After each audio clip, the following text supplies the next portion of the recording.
हमदर्दी का जज्बा रबींग भी रहा था तो मौलवी साहिब की हालत देखकर वो जज्बा अपनी मौत आप मर गया था। बुशरा तनाविश को साथ लेकर मौलवी साहिब को मिलने अस्पताल गई थी। इन्हें देखकर मौलवी साहिब की आंखों में नमी उतर आई थी। मज़रत ख्वाह बहन, मैं आपके मेयार पर पूरा ना उतर सका। मैं तनाविश बेटी के लिए कुछ भी ना कर सका।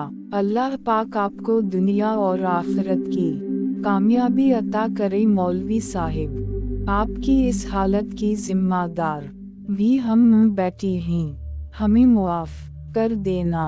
बुशरा खातून गलोगीर होने लगी थी।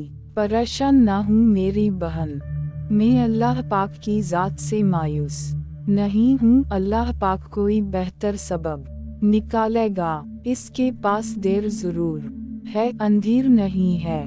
बुशरा ने हसरत भरे लहजे में कहा, कहीं ये देर हिशर के मैदान तक तू ना खिंच जाए।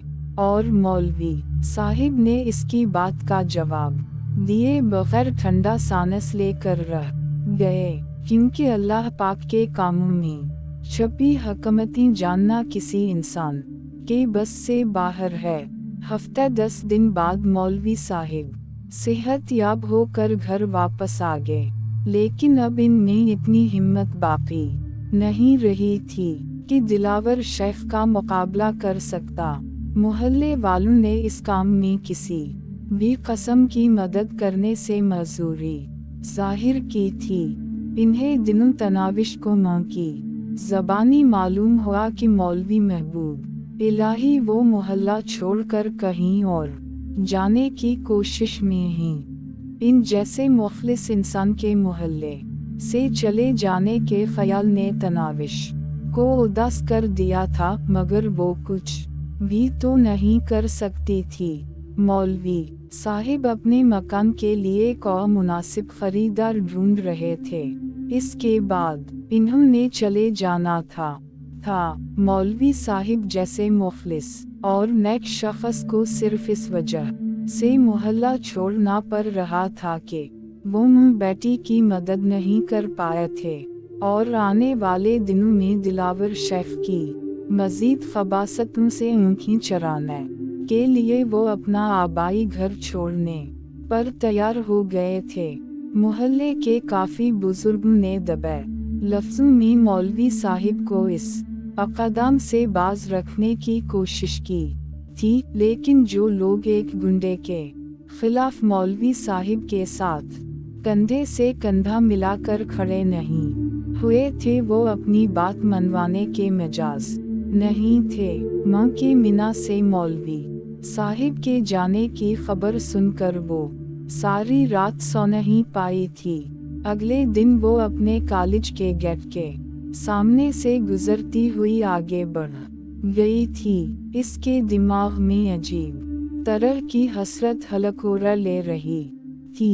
कॉलेज जाने या पढ़ाई करने पर इसका दिल बिल्कुल भी माइल नहीं हो रहा था। जिंदगी में ना तो इसे सुकून की कोई रमक नजर आ रही थी और ना खुशी की कोई झलक। वो जिंदगी के जिस दूर से गुजर रही थी, इस उम्र में एक लड़की के दिल में चाहने और चाहे जाने का गहरा एहसास पनप रहा होता है। एक जाना अनजाना महबूब हर वक्त इस की सोचों में बसा से सहाने सपनों में खोया रखता है। इस की तो शक्ल व सूरत भी ऐसी थी कि कई चाहने वाले इसके लिए दिल के दरवाजे दार खते इतने कि इस से चनाव मुश्किल हो जाता, मगर किसी की ऐसी जसारत से पहले ही एक गलीज कमीने और घटिया शख्स ने इस पर अपना जालिमाना तसरफ जमा लिया था। वो आज़ाद होते हुए भी इसकी कैद में थी। इससे जान छुड़ाने की सारी कोशिशें बेकार गई थीं। वो कराची की तेज रफ्तार सरगर्मी को देखती हुई कंधे पर किताबों का बैग लटकाए खामोशी से आगे बढ़ती रही। इसके दाएं बाएं जिंदगी पूरी क़ुव्वत के साथ रवां दौड़ थी। जबकि इसकी मिसाल जिंदगी के इस बहते दरिया में किसी लाश की सी थी। खुशी और गम के एहसासात का तस्वर वो खो चुकी थी। एक नफरत का जज्बा था जिसके ज़ेर असर वो थी।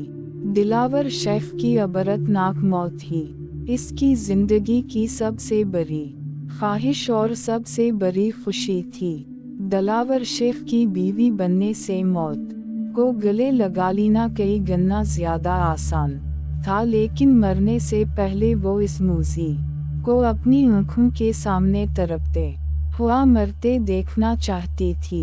इस खुशकिन मंजर को देखने के लिए वो कोई भी कीमत देने को तैयार थी, मगर हर वक्त उसी सोच में खोए रहने के बावजूद ऐसा कोई मुनासिब हल नहीं सूझ रहा था। वो नहीं जानती थी कि इस ख्वाहिश को कैसे पूरा कर पाती। ऐसा कोई तरीका नहीं सूझ रहा था जिससे वो इस जलील का गलीज सर अपने हाथों से इसके तन से जुदा कर देती।